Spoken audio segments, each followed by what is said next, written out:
what's the difference between receiving and Nyingna vows or not? So first of all, you need to have an aspiration to take the vow and a wish to really keep that vow. So once you have the wish to keep the vow, you have received the vow. But if you're not so sure if you have received the vow, there still is a blessing. But when there is a mind of commitment that thinks that I need to keep this vow, then this awareness is really what makes you receive the vow. Take the Nyingna vows in your own home. Do you have to keep silence? If you have an opportunity to keep silence, then you keep silence. Like the other couple of days, for example, if you don't have the opportunity, you can just keep the vow of silence for a short time, for however much time you have. But if you're really practicing in Nyingna, then you're actually staying in a certain place to do the retreat, and then you would observe silence. Which is that if you only take a single vow, it's of great benefit. But if you just take one single vow, and you practice the ritual, the sadhana, then should you just recite this section, this particular vow that you're keeping. For example, of the 8 Mahayana vows, if you only take a single one, then you have to recite the whole vow section or just this one vow that you are taking, and then you skip the rest.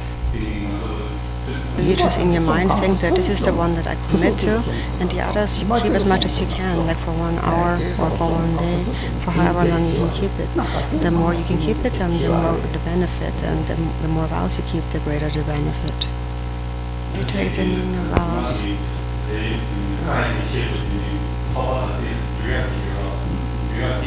So are we allowed to drink like soy milk and something like that? It's okay to drink something, but actually there's a lot of difficulty, like dispute about, for example, perfumes and things. So we have 8 different vows, and these are the Buddha's words. But if we transgress these, then that is a fault. But however many, for example, if you're wearing like jewelries and so forth and perfume, then your mind goes there and you wonder how you look and so on. And so the Buddha had taught that you should have little desire and contentment, but of course you can drink something like that. It's more about where your mind goes, your attention goes. You're not supposed to eat after midday. So what about drinking? Can we drink like honey, milk or coffee and things like that? So the reason why we only eat once a day, actually when you eat in the evening it creates a lot of illnesses. There's a lot of faults in that actually.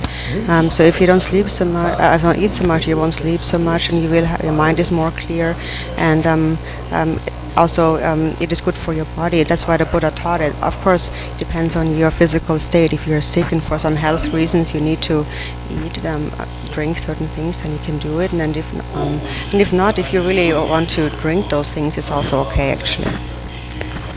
So after we have taken the Nyingna vows, and what if we break the vow? Then what do we have to do? Then you confess, and in the evening. So you regret, and then you commit to not again repeat those mistakes. So immediately recognize that was a mistake. Actually, the biggest transgression is anger. Whenever you get angry instantly, you should recognize that the anger is not a good thing, and you confess it as it arises immediately. And so what really needs to be confessed when we talk about purification is to recognize the faults and the afflictive emotions, in particular anger, and then to have a commitment to not again repeat those actions later on. Throughout the 6 times of day and night, throughout the 3 times of the day and 3 times of the night, at all times we have to confess. In one lifetime, how many Nyingna vows can you take? How often can you take those vows? Depends. The bodhicitta, for example, we take the Mahayana Sojam because it's based on bodhicitta. We take it from now onward until enlightenment. At least in the Nyingna you can take them for 1 single day, for 24 hours. It really depends on your aspiration. And every day you can actually take this vow and purify and restore. But actually, since it is based on bodhicitta, you can do it until enlightenment. And so the Jepong Geshe in his commentary, actually it is very clearly explained. So maybe in the future you can read about that commentary.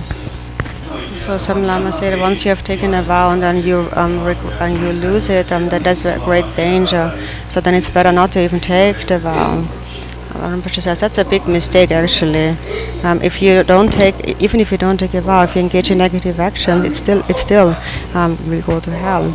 But actually, it is said that it's better to take a vow and break it than to never take the vow, because if you break a vow and break it, then you will confess that vow, and then it is better. But if you have not taken a vow, you will not confess it, so then you will never confess it. There is no regret.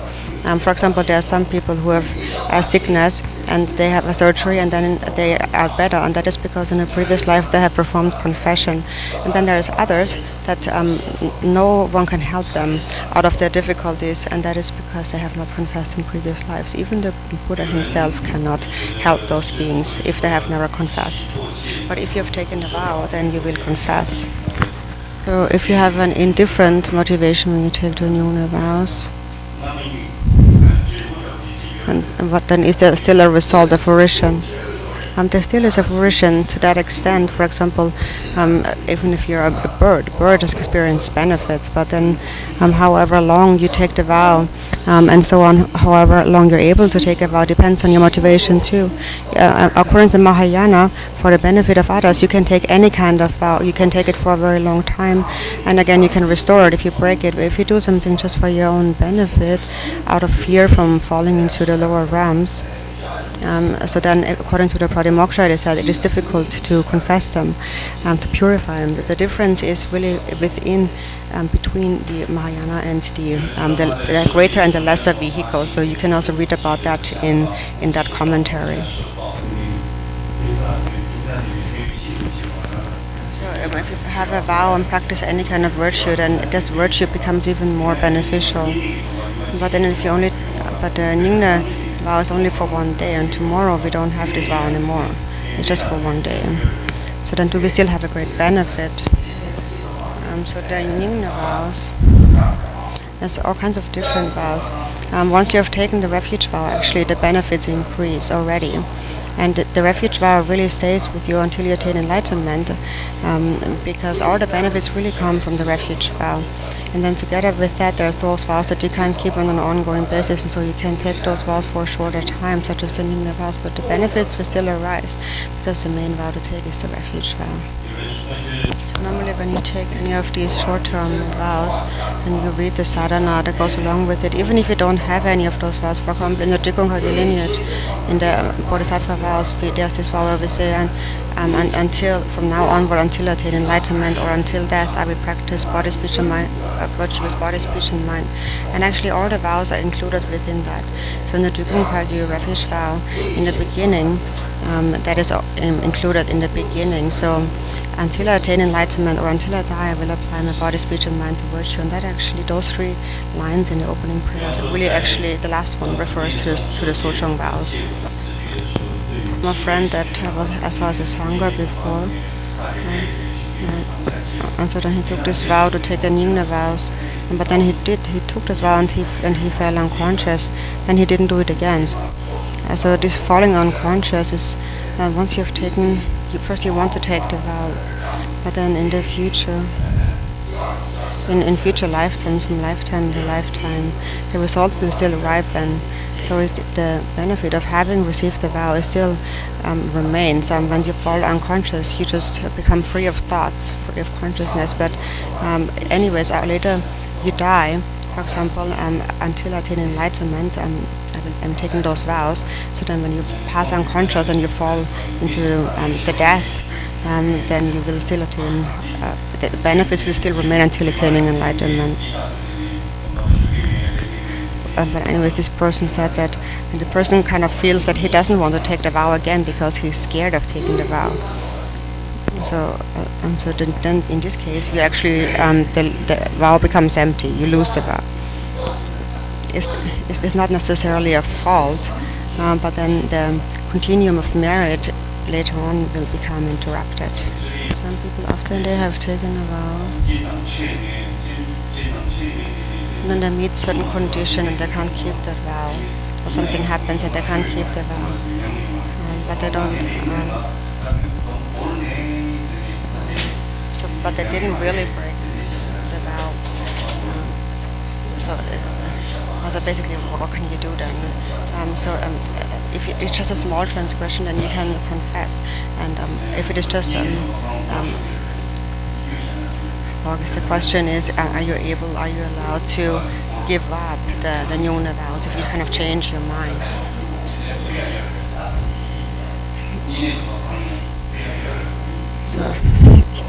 So you can offer the vow back to the three jewels.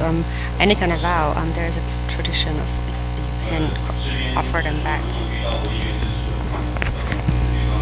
You take the vows at home on your own by yourself, but you have to read the Nyuna sadhana as well.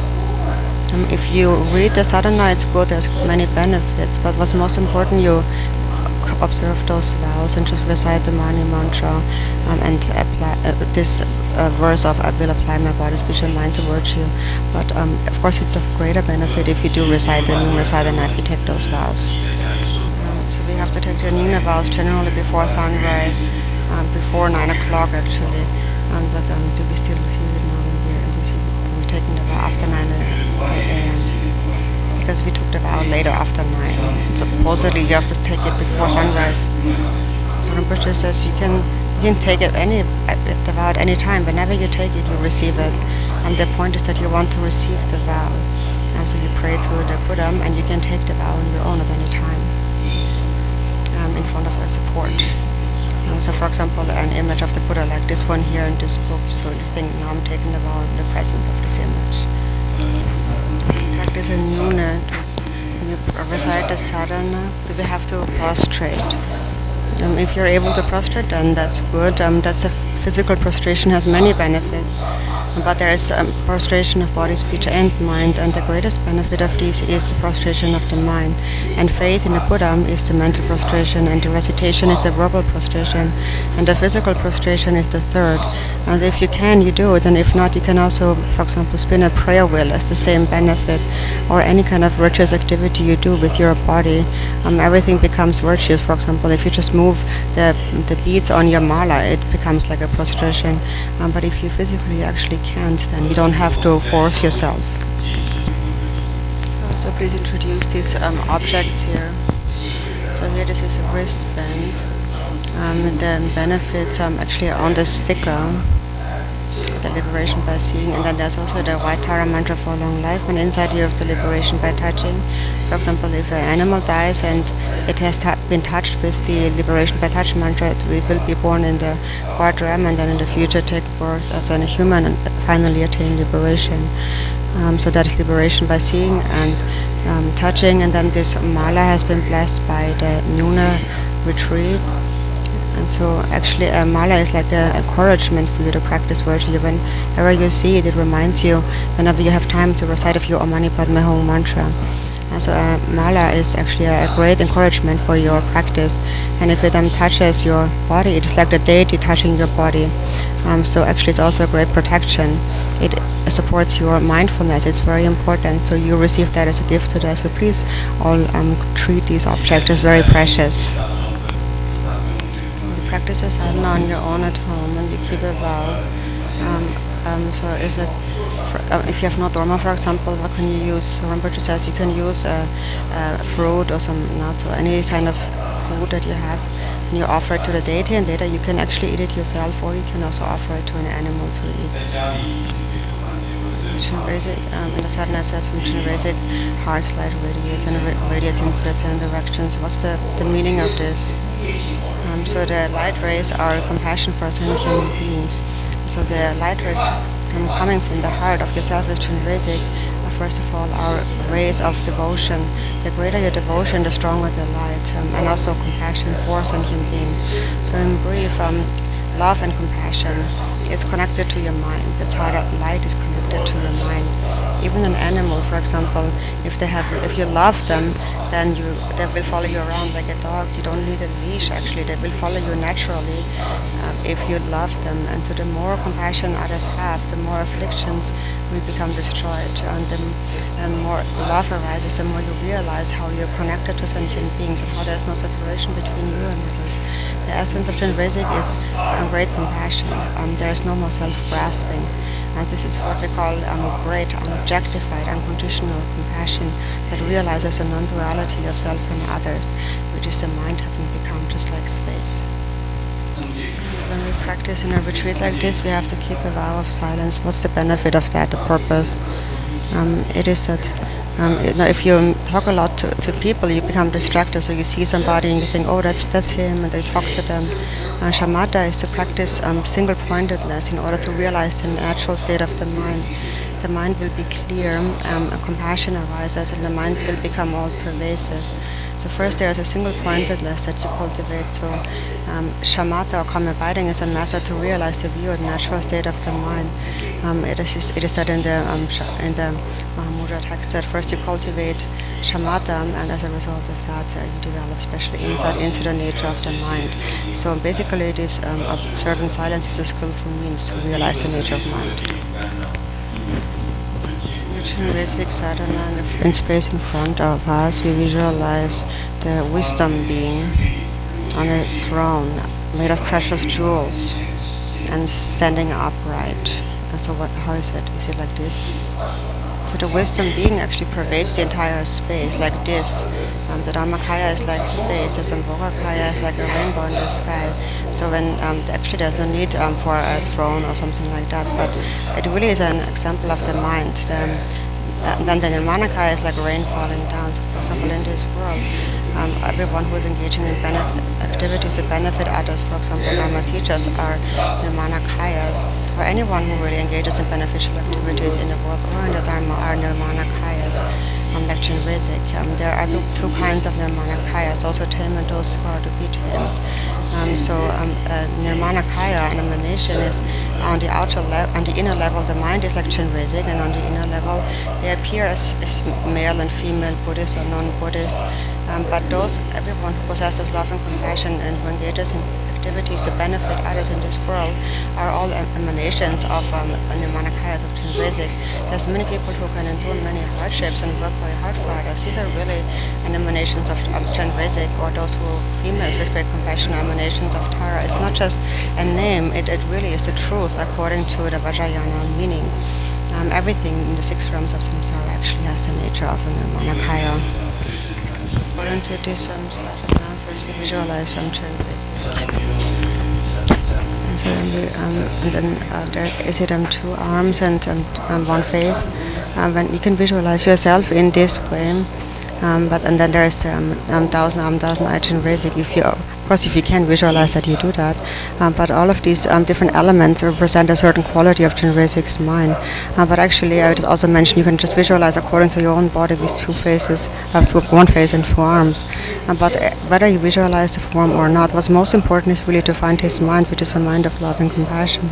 Of course, there's many benefits of visualizing the form, but if there is no love, then there is not a great benefit. If you just have a wish to benefit everyone in this world, then that is much more beneficial than visualizing the form of Chenrezig clearly. How should we visualize? We recite this mantra. So if you cannot recite the long mantra, you can just recite the Mani mantra. But the long mantra, there is some explanation, like the 100-syllable mantra for each word. For example, we have to purify all negativities and of all sentient beings and so forth. But actually, everything is complete within the 6 syllables of the Mani. The 6 paramitas are the essence of the 6 syllables. So you visualize the mind as Shri, and then around the Shri, the Om Mani Padme Hum mantra, and that is actually sufficient. The benefits of the longer mantra are all included within the Mani mantra. So then in the self-visualization, and then we have the Chenrezig and the wisdom being in front, and that dissolves into us. So how is that? And so it belongs first of all to the action tantra. So when you still have a lot of self-grasping, the deity seems to be far away. And first cultivate some love and compassion, visualize the deity. So when there is strong self-grasping, you prostrate. So you prostrate with devotion to the wisdom being. But when great compassion has arisen within you, you become very close to the deity, and in the end you realize that you are actually indivisible from the deity, and you yourself become the great compassionate one, just like an ice block first there's the action tantra. The ice block melts a little bit. When it has quite a bit melted, then it is a performance tantra. And then when you come to the highest yoga tantras, then the yoga and the Anuttara yoga tantra, then the mind has become like an ocean water. So when self-grasping is still very strong, the deity seems to be far away, and then there's a need to respect the deity. So those who have a lot of self-grasping, they still have to melt this ice block with devotion and compassion. So for us then, with great self-grasping, we have to show great devotion to the deity.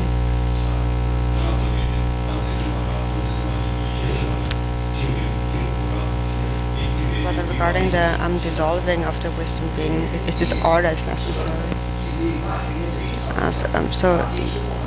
It's hard to think if that you are Chinresic if you have a lot of self-grasping. So now we think that in the action tantra we think that the deity is higher and very precious. So we think the deity comes, but the deity doesn't always stay in the mind. It's just like the warmth doesn't stay with the ice block. And so it is just something that we bring to mind. But once you really understand the nature of Buddha nature, then you don't actually need these kind of aspects of the practice. Then you just visualize a small form of Chinresic in your heart, which is the essence of loving kindness and compassion. The essence of Chinresic is just that. So actually the prostration and so on, all of this according to this sadhana belongs to the action tantra, but we practice according to our mental capacity. So if we think that if I don't prostrate, so Chinresic is not good, and so that's why I have to prostrate, and then Chinresic has departed, and so on. So from that kind of holistic perspective, this is how we practice. So some people say that Chinresic is a deity who makes offerings to the hungry spirits. It's also, there's some words similar to that in the sadhana. It says that from his body, like nectar flows that satisfies the suffering of the hungry spirits. So is it that the case? Can we see it as a deity like that? So in general, according to the Vajrayana, the 5 elements are all deities, and this is what we're really introduced to. Chinresic's compassion clarifies the self-grasping of hungry spirits, which is too powerful. So they also become imbued with loving kindness and compassion. So the nectar and the mani pills that we eat, they're all connected to this. And these are all connected to loving kindness and compassion. In the end, everything comes down to one single meaning, and that is to eliminate self-grasping. Sadhana, it says that, so from his hand a stream of nectar flows. So how should we visualize that there's this vase? Where is that vase? For example, on our hand we have 5 fingers, and these are also connected to the 5 afflictions, and when they ripen into the 5 wisdoms. So their nature and the nectar is a water of 5 wisdoms. So in brief, it is loving kindness and compassion. Within that, the 6 paramitas are complete. If you have love, you have generosity, you have ethical discipline, you have patience, you have meditation, you have wisdom, and so on. You have everything if you have love. You just only understand that it is connected to, we have the inner 5 afflictions, and on the outer level the 5 elements. Secretly we have the 5 wisdoms. These are all connected to each other. When the 5 wisdoms are not ripened, then they are the 5 afflictions, and when these ripen, they are the 5 wisdoms.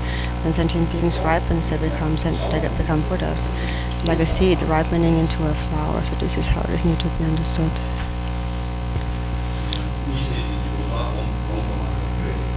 You have to visualize the vase. So if you have a vase, you can use it as a support, and you visualize it, but you can just visualize rain falling down from the sky. Actually, that's really what happens. It really comes from the sky. Actually, the rain also is an emanation of Chinresic, being sustained their lives on rain. The sadhana, there's a purification, a cleansing that we need to do for the deity. How does this purify our obscurations, our mental, our outer obscurations, our afflictive emotions? And how do we realize the nature beyond birth and death? So what's the whole reason behind it? So actually, if you don't, when you the deity has no obscurations, but when you cleanse the deity, it actually what you're purifying is not the deity's obscuration, but your own obscuration. So you're purifying the afflictive emotions in the minds of sentient beings. And the reason why we do it is because whatever we do has a result that is similar to the cause, an activity, an experience that is similar to the cause. It is because our mind and the Buddha's mind are not separate, actually. We are actually connected. It is just that our obscurations are not purified. So if you think washing the Buddha, then actually you are purifying your own afflictions, because ultimately you are not separate from the Buddhas. It's just like when you care for your own hand, then any of your fingers, that they are not separate from you, then you will be healthy. And then whatever you do, having devotion to higher beings and having compassion for sentient beings, actually give it different names and so on, but all has the same essence, and that is these are all qualities that melt the ice block and actualize the qualities of your own Buddha nature, so they become revealed. So for the more offerings that you make to the Buddhas, for example, in all future lifetimes you will, for example, find perfect wells, and then ultimately you take birth in countless pure lands like Garchen and so forth. So all of these things are accomplished or created through the results of having made offerings. This is called the result that corresponds to the cause, and all of that is related to this practice as well. Some people, when they recite the Mani mantra, they say Om Mani Padme Hum, and others say Om Mani Padme Hum Shri. What's the difference with the Shri? There's a difference between the secret mantra and the Bodhisattva yana, and also whether or not one has received an empowerment. But then once one has seen the ultimate truth, then one adds the Shri syllable. But in the context of the Bodhisattva yana, the Om Mani Padme Hum is the essence of the 6 paramitas. But then in the end, even though we only say 6, the last mantra we always say Shri, which also refers to one's own Buddha nature. When you see the nature of the mind, that is what is represented by the Shri. Once you have received basically an empowerment, then you can add the Shri. But it's more about understanding the meaning. If you understand that Buddhas and sentient beings have a single basis of mind, then you can add the Shri. At the end of the sadhana, there's a dissolution, and again, do we arise as the deity? So we do need to arise again as the deity. So you think, I am Chenrezig, remember Chenrezig, and what's the root of Chenrezig? It is loving kindness and compassion. That's his essence. And so in order to stabilize that, you remember Chenrezig again and again. Actually, if you only bring Chenrezig to mind, there's great benefits, but whichever deity you remember, there is no self in the moment. It is in your mind. So every time you wake up from sleeping, remember the Yidam deity. It doesn't matter which deity it is. The moment you think of the deity, the self is absent. When there is no self, actually all karmas and imprints are within the self-grasping. All the obscurations, this beginningless time and samsara is just this thought of me and I, like I have slept or I have died, I do this, I do that, I'm happy or I'm sad. This thought, a sense of self, rain falls on like rainfall falling down. And when there's a sense of a self, then there is a mother. And so throughout the 6th time of the day, remember the deity like Chenrezig. Every time you remember the deity or remember the mantra, then the obscurations are being purified. Whenever you remember samsaric things, you create more impure karmic imprints. That's the difference. Every time you wake up, remember Chenrezig, and every time you remember Chenrezig, there's for example, a great benefit. Even, for example, that's also your best protection. It said the best protection is sphere is bodhicitta, and that is when, so for example, when somebody wants to curse you or harm you, and the moment you remember the deity, nobody can harm you in that moment. No sorcery and no spell can harm you. If one is a new Buddhist, so they have not gained any experience with Buddhism, and they come to the Nyungna retreat kind of naturally, and they just want to come and join. So this happens. So why does this happen? And then they cried. They felt really moved. This is crying is actually a very good thing. Sometimes when we're happy we cry. Sometimes when we are sad we cry. There's a feeling arising in the mind. So together with the the tears, we purify obscurations. Whenever you cultivate devotion to higher beings like Chenrezig, and then what appears in your mind is love and compassion. For example, if a person with great love appears next to you, you cry. That's a very precious thing because it's a good imprint from previous life, and it purifies many obscurations. It is said that one tear with devotion purifies the obscurations accumulated in many eons. So every time you remember the qualities of a Buddha, tears come. Every time a tear flows, or you think about a guru that is very precious, and tears flow from your eyes. So this is what we call devotion, or when you feel compassion for sentient beings, you cry. It's actually a sign of wisdom and intelligence. It's because in a previous life you have habituated to bodhicitta. If you have an altruistic mind, there is wisdom. And when there is wisdom awareness, you will recognize the suffering of others. It is a sign of having already habituated to bodhicitta in previous lives, and that's really an excellent sign. So the tree is the seed of Chenrezig. Then there is there is Hong. What's the difference? Actually, Hong and tree have the same essence. The Hong, the main aspect is emptiness, and all the Buddha's mind gathers in Hong. But tree is more related to compassion, but it's just a different sound. If you really understand it, the meaning is very significant. If you just visualize the Hong, it's actually enough. All the deities possess Oma Hong. And ultimately it gathers all in Hong, which is the mind of all the Buddhas. Even if you have 100,000 deities, they all gather within the Hong. That's the most precious syllable. If you visualize Hong, then you practice all the deities. That is why on our T-shirts, for example, we are printing the Hong and so on. Because when you see it, when you remember it, the dualistic grasping of self and other will naturally disappear. All the Buddhas, body, speech, and mind. Most important and most precious is the mind of all the Buddhas. And what is the mind? It is non-dual primordial wisdom. So naturally, when you say Hong, then naturally there is no thought of self and other in this moment, momentarily, and in that moment you are able to see directly the natural state of the mind. So the Hong is really very powerful. So the outer example, there are three. So the Sangha and the Buddha is Hong, then the Dharma is the sun, and the Sangha is the moon. So actually the Hong also represents the Dharmakaya of all the Buddhas. And the Dharmakaya possesses love and compassion. So the sun is the Nirmanakaya, and the moon is the Nirmanakaya.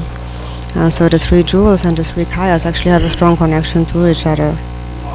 Because generally the sun, moon, and the Hong, actually all the deities have that. They have a sun and moon disk and a Hong.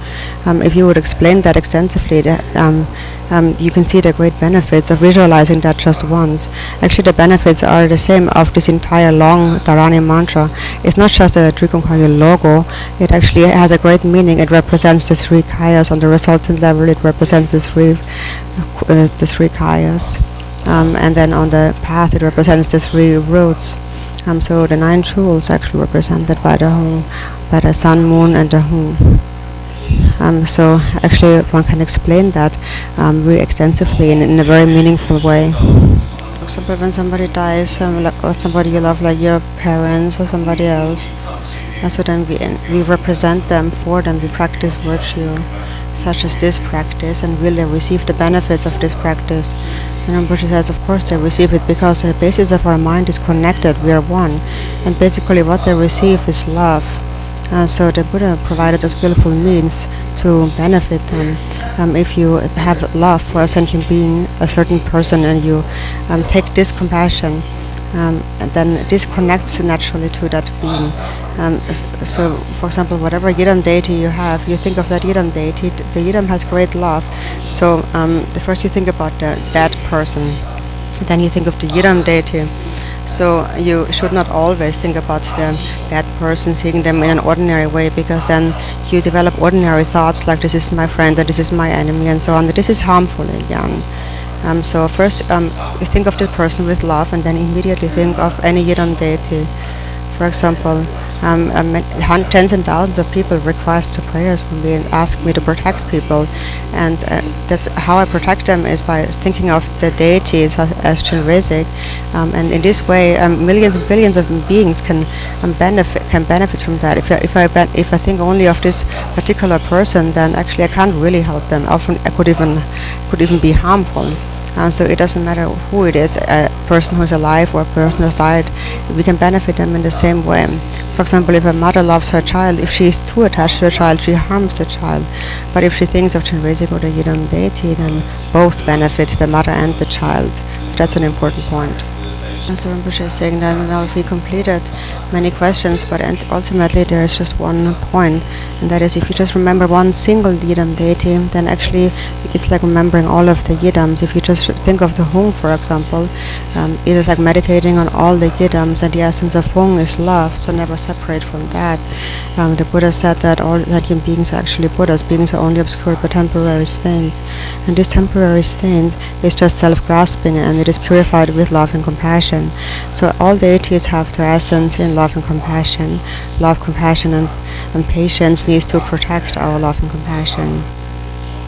And so in particular now here many Sangha members came, and disciples came from all over the place, and I'm very grateful for that. And I'm also grateful to the benefactor, and it was really due to their hard work. Their mind really is like Chinrizic, and that is why they're able to endure all these hardships and work so hard. All of them and people in the world who do good things for people that benefit others, if they're male, they're Chinrizic, and if they're female, then they are Taram. So in this way, if we see it this way, then we will have no biased views. It doesn't matter what religion they belong to. Everyone who is engaging in beneficial activities, whether in the Dharma or in the world, I want to say Dashidelek and thank you, and also I would like to say thank you for everyone following us on the live stream. Many Dashidelek and thank you. So before we couldn't do it together, but now we can do it together, and you actually were here together with us, and you have received the same benefits. So you actually, this is what I'm doing myself. I also receive empowerment from different lamas over the live stream or the TV, and you actually can receive those vows and empowerment in this way. So please remember this. So please, it's important that you all get along, that you have patience for each other. Dashidele for everyone. May you be happy in this life, and I pray that in future lifetimes we will meet again and again. Many prayers and Dashidelek.